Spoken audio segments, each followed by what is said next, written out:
اعوذ باللہ من الشیطان الرجیم بسم اللہ الرحمن الرحیم افمن هو قائم علی کل نفس بما کسبت وجعلوا للہ شرکاء قل سموہم ام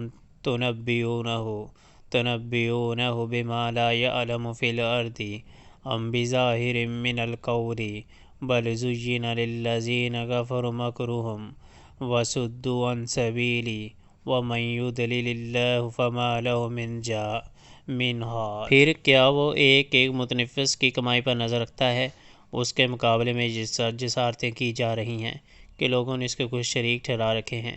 اے نبی صلی اللہ علیہ وآلہ وسلم، ان سے کہو اگر واقعی وہ خدا کے اپنے بنائے ہوئے شریک ہیں تو ذرا ان کے نام لو کہ وہ کون ہیں۔ کیا تم اللہ کو ایک نئی بات کی خبر دے رہے ہو جسے وہ اپنی زمین میں نہیں جانتا، یا تم لوگ بس یوں ہی جو منہ میں آتا ہے کہہ ڈالتے ہو؟ حقیقت یہ ہے کہ جن لوگوں نے دعوت حق کو ماننے سے انکار کیا ہے، ان کے لیے ان کی مکاریاں خوشنما بنا دی گئی ہیں اور وہ راہ راست سے روک دیے گئے ہیں۔ پھر جس کو اللہ گمراہی میں پھینک دے، اسے کوئی راہ دکھانے والا نہیں ہے۔